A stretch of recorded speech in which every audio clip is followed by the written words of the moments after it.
स्वागत। इधर आइए।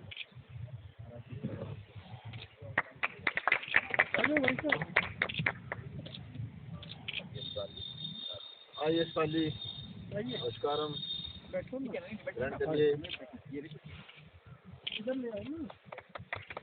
हमारे कार्यक्रम के संयोजक और अमित जी, मैं गुरुदेव से अनुरोध करूंगा कि बच्चों को आशीर्वाद दें। मैं तो आशीर्वाद देते रहता हूँ।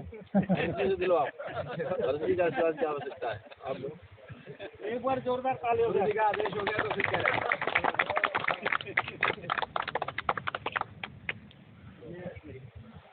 ये तो गुरुजी का ही अधिकार है। चलिए आओ, और इधर आओ, इधर बीच में आओ। मस्तराम जी कहाँ है? जी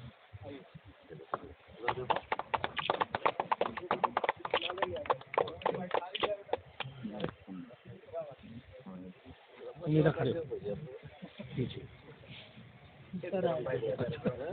भाई का कार्यक्रम एक साथ में ले लो, कोई पकड़ लो, दो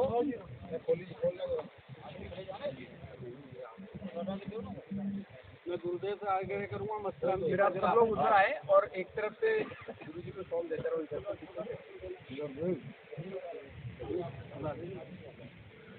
आप आवाज मानो, ये भी देना। हेलो, एक को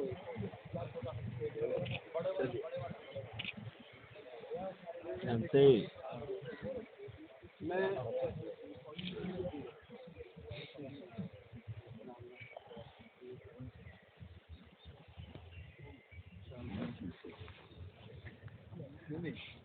अरुण सिंगल जी का महाराज जी। आओ सिंगल साहब, ये लाइए। चलिए ठीक है, खड़े हो जाओ, हमारे जी का फोटो आ जाएगा। चलो जाओ। लालवानी जी का, लालवानी ये रे अशोक जी, आइए छोटा वाला। आओ अशोक जी, ये लीजिए।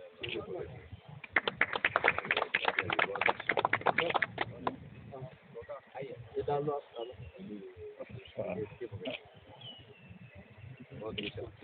आप देखो ना, देखो और एक मस्तराम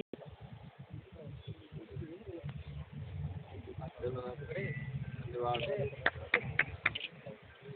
देखो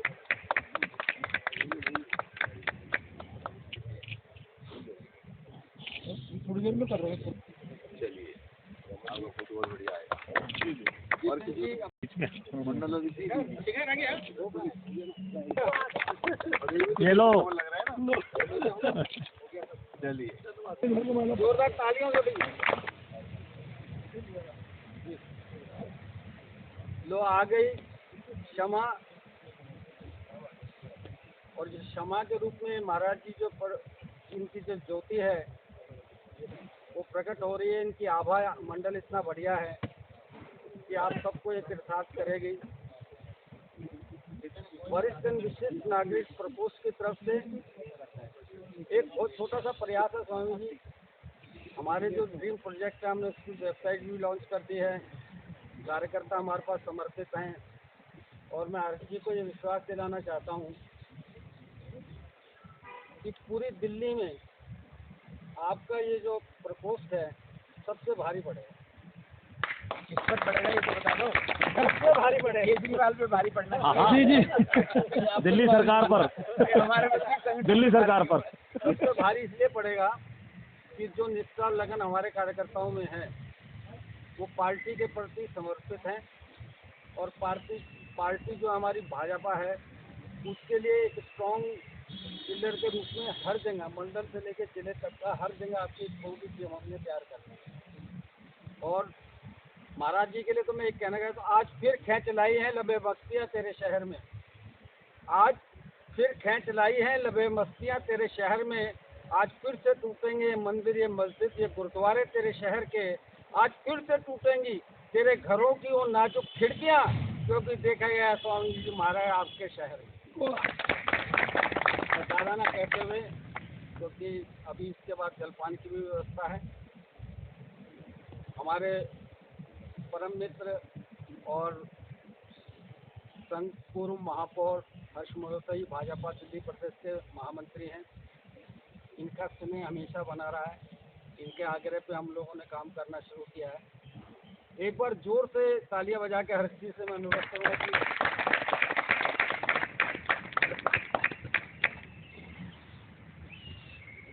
आदरणीय स्वामी जी, हमारे वरिष्ठ एवं विशिष्ट नागरिक प्रकोष्ठ के संयोजक भाई धर्म भाई जी, छोटा भाई अमित और यहाँ उपस्थित सभी महानुभाव मातृशक्ति। वैसे तो महाराज जी के सामने बोलने का कोई औचित्य नहीं है, तो क्योंकि स्वयं महाराज जी ने कहा कि मुझे कुछ बोलना चाहिए, तो मैं उसमें सिर्फ 2 ही बातें बोलना चाहता हूँ। राष्ट्रीय स्वयंसेवक संघ के द्वितीय सरसंघ चालक जी ने, परम पूजनीय गुरु जी ने राजनीति को अध्यात्म के साथ जोड़ा था। संघ को, समाज के काम को अध्यात्म के साथ जोड़ा था।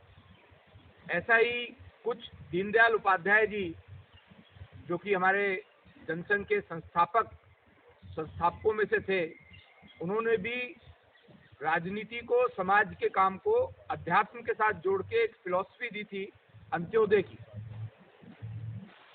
उसी दर्शन को, उसी फिलॉसफी को आगे बढ़ाते हुए भारतीय जनता पार्टी में स्वामी जी जो जैसे महानुभाव हैं, इन लोगों ने ही देश में कहूँ या विश्व में कहूँ, और समाज में किस तरह से राजनीतिक क्षेत्र में भी कोई संत काम कर सकता है, ऐसा आदरणीय साक्षी जी महाराज जी ने और इनके समकक्ष और साथियों ने करके दिखाया है।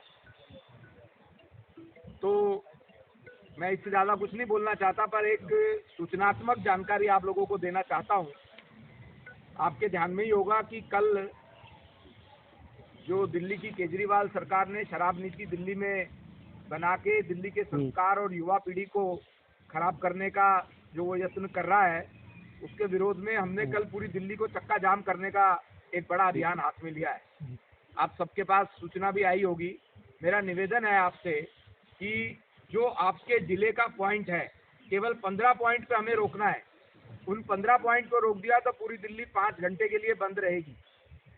अपने अपने जिले के पॉइंट पे जहां आप रहते हैं, उदाहरण के तौर पे जो नवीन शादरा जिला रहते हैं, वो लोग वेलकम रेड लाइट पर रुकेंगे। ऐसे 15 पॉइंट हैं।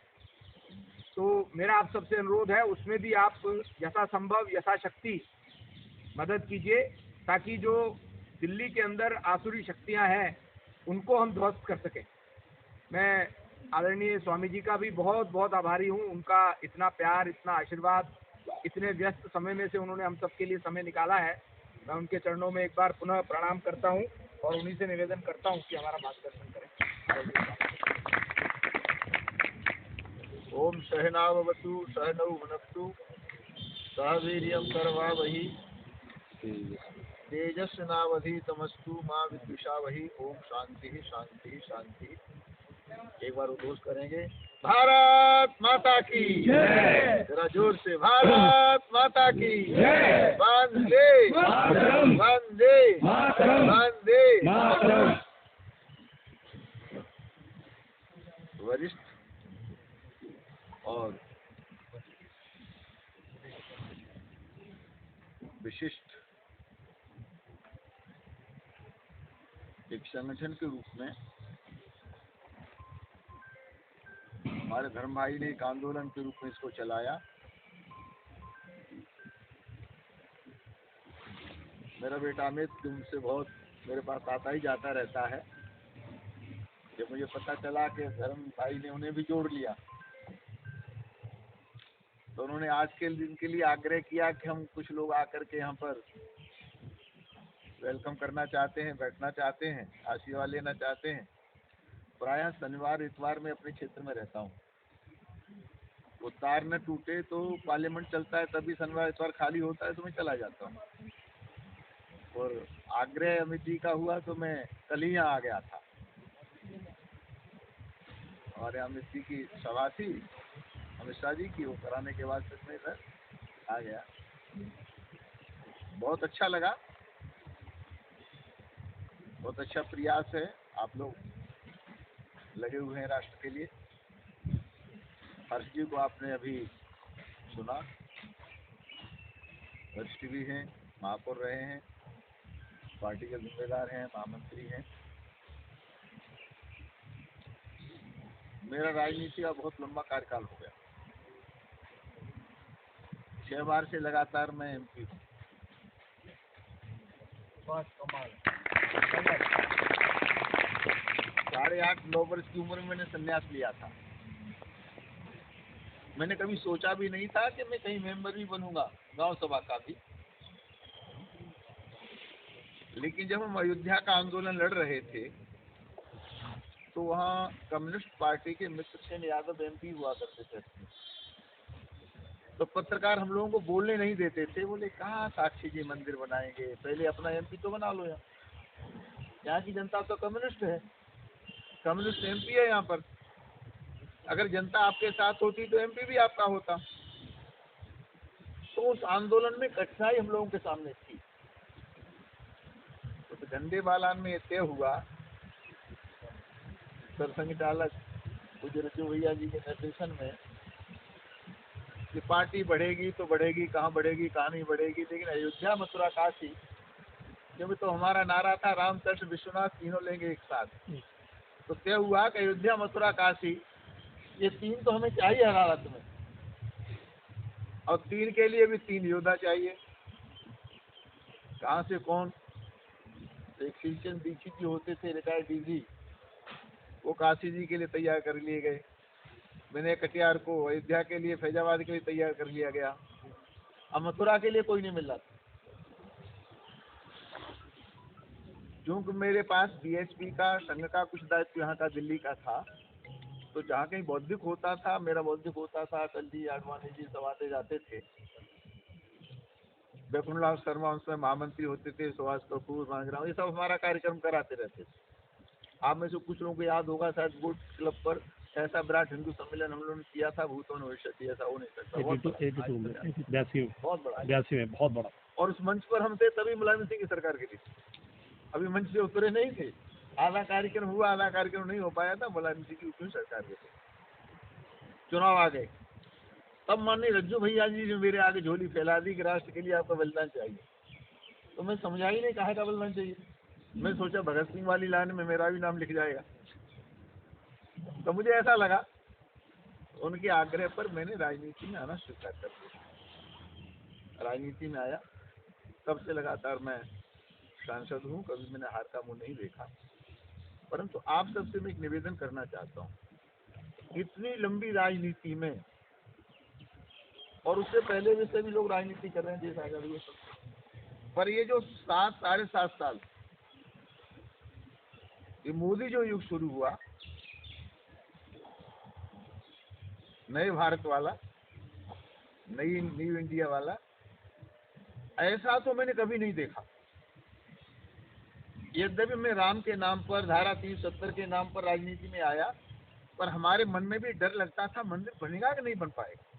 जो स्थितियां थी, क्यों राम का नाम लेने वालों को गोली मार देना, बीच में तो भगवा पहनने वालों को आतंकी कह देना, असीमानंद को, प्रज्ञा ठाकुर को जेल में भेज देना, तो कहीं से लगता नहीं था कि हिंदुओं का देश है। हिंदू कहना ही अपराध हो गया। लेकिन हमारे धर्म भाई कह रहे थे संत से मिलने को चलिए। मैं उतना बड़ा संत नहीं हूँ जितने बड़े तपस्वी संघ का एक ही कार्यकर्ता है। ये संघ की तपस्या है। कब से लेकर के संकल्प लेके चले, क्या युग दृष्टा रहे होंगे। माननीय अटल जी को देखिए ना, कांग्रेस को ललकारते हुए कहा कि आज हमारे पास संख्या बल कम है, तो मैं इस्तीफा दे रहा हूँ। लेकिन एक दिन आएगा कि तो 2-2 एमपीओ के लिए तरसोगे। उनको ताकत रही होगी। ये लोग युद्धष्टा थे। तो उसी में से, तपस्वियों में से एक नरेंद्र मोदी निकल करके आ गए, अमित शाह जी निकल के आ गए, योगी जी निकल के आ गए। अब लगता है कि हाँ भारत भारत है। अब लगता है भारत वही शहीदों के सपनों वाला भारत है। अब लगता है कि ऋषियों की परंपरा वाला। मेरे पास तो शब्द नहीं है। कहाँ तो भगवा को आतंकवाद कहा जा रहा था, वो कहाँ देश का प्रधानमंत्री भगवा पहन करके गंगा में स्नान कर रहा था, भगवान शिव का अभिषेक कर रहा था।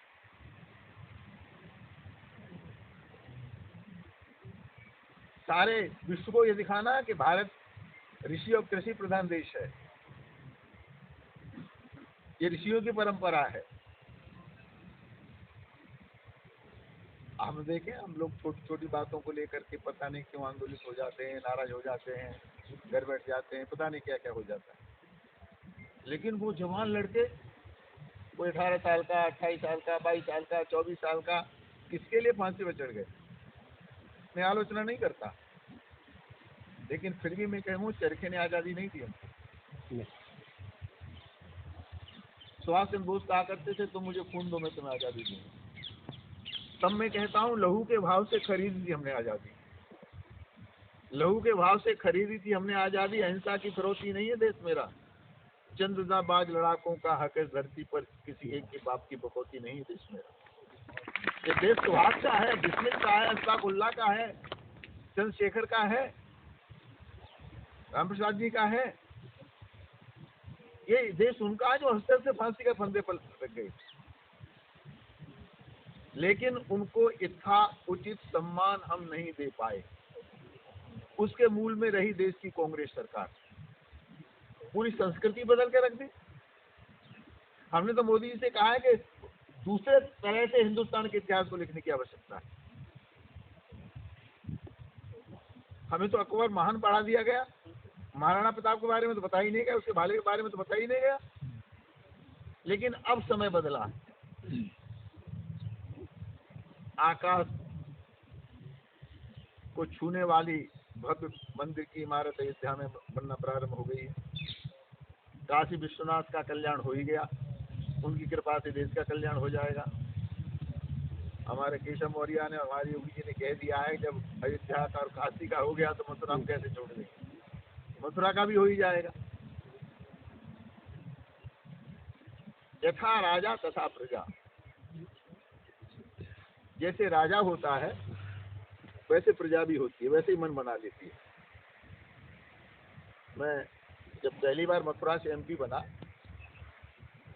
तो माने रज्जू भैया तो मथुरा से मुझे लड़ाना चाहते थे, अटल जी बहुत सम्मान करते थे, कमरे में बुलाया, बोले था मना कर दो, नहीं लड़ेंगे मथुरा से, मेरी जमानत जब हो गई, बड़ा गलत जगह। आप इतने बड़े महात्मा राजनीति में आ रहे हो तो इज्जत तो बचे कम से कम, ऐसी जगह लड़ो जहाँ से जीत सको। और उनकी जीत थी कि साक्षी यहीं लड़ेंगे, तो मैं आगे कैसे डाल सकता था, तो मैं मथुरा से लड़ा। परंतु मेरा आपसे कहना यह है कि जैसा राजा होता है वैसी प्रजा होती है। और आज राजा, जब मैं पहले बहुत ज्यादा बोलता था जी, और टीवी पर ही शायरा का फिर बोला बाबा ने विवादित बयान, कहते विवादित कुछ नहीं था, वो संघ का एजेंडा ही था, वो पार्टी का एजेंडा ही होता था, और समय से पहले ही बोल देता था, जनसंख्या वाला रहा, मंदिर वाला रहा, जो भी रहा।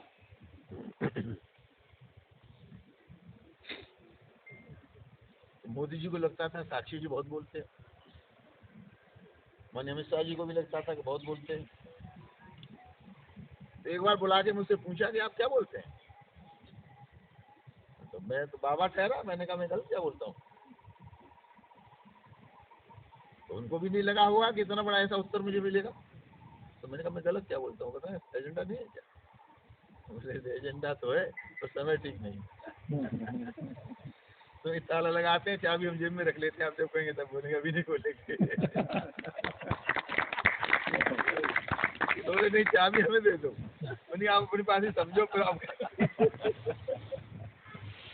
एक बात कही वो मैं आपसे कहना चाहता हूँ, बहुत प्यार से बात कही, अगर हिंदुस्तान में मोदी और अमित शाह हिंदू नहीं है तो फिर कोई हिंदू नहीं। इस संघ के पके पकाए ना, उसी दिन मुझे समझ में आ गया कि हिंदुस्तान में क्या होने वाला। जब देश का गृह मंत्री और प्रधानमंत्री के बारे में और अपने बारे में कह रहा है कि अगर हम हिंदू नहीं है तो फिर, मतलब मुझे चैलेंज था कि फिर आप भी हिंदू नहीं है। तो मैंने सोचा मैं तो बोल सकता हूँ और ये कर सकते हैं। उसके बाद ऐसे ताबड़तोड़ हुआ